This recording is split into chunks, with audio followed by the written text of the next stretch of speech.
And thank you all of you for making it, and I hope there'll be joining us more people, hopefully. But let me introduce you to Joel Cornah, the author of The Seastone Sword, who has kindly agreed to come and give us a question and answer session. And basically, how this happened is me and Joel met at a Tolkien convention this September and discovered our mutual passion for Tolkien. And since this is a collaboration with the Tolkien Society, I'm going to talk about that a bit. You got into Tolkien quite early, presumably, have you? I got into Tolkien. It was just as the first film of The Lord of the Rings was coming out. I was on the bus home from school, and a friend of mine handed me a copy of The Hobbit and said, "They're making a film of this." This was in 2001, so he was a bit mistaken.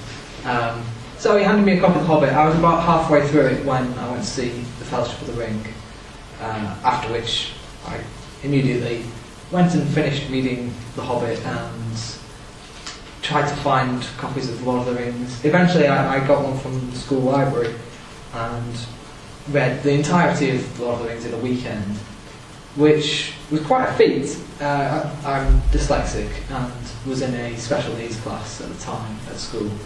And when I told my teacher that I had read The Lord of the Rings over the weekend, she didn't believe me, and I was very insistent. I was very... I was a horrible child, I should point this out, at the time. And so the more I insisted that I had done this, the less she believed me.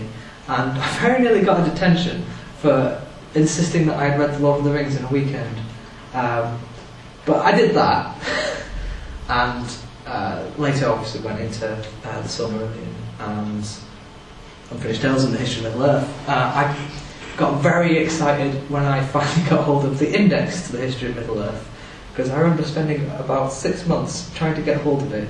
This was in the days when Amazon wasn't quite as reliable as it is now, and I had to go into various unheard of bookshops down the backs of side streets and finally got hold of the index to the History of Middle-earth.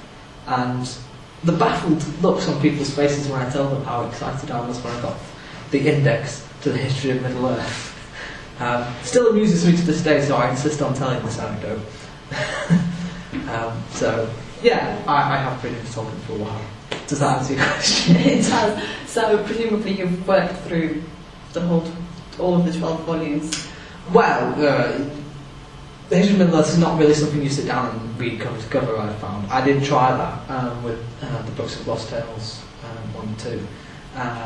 It's very difficult to string it together, I think, because Christopher Tolkien's commentary can be a bit dry sometimes, especially when you're a 14, 15-year-old child who can't quite grasp the language of academia.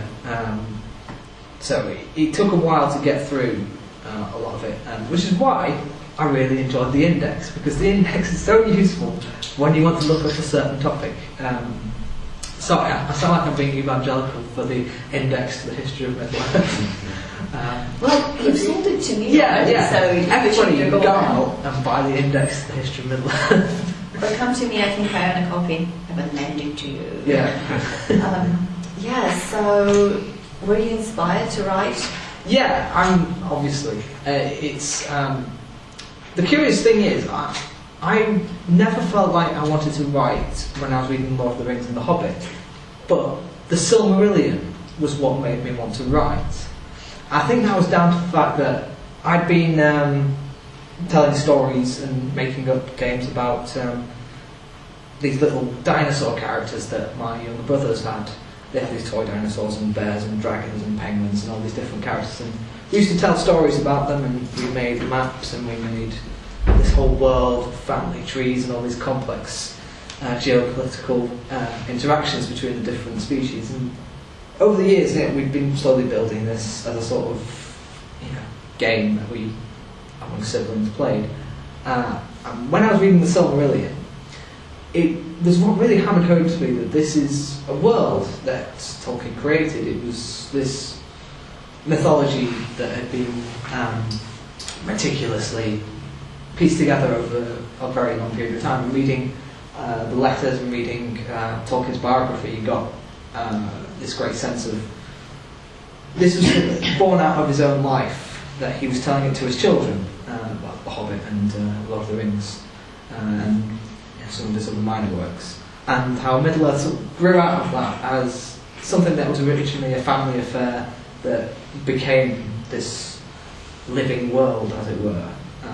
And there was another thing that really got to me was I read somewhere that it was Christopher Tolkien who had drawn the maps to Middle-earth, and it was one of my younger brothers, Jonathan, who originally drew the map to my world.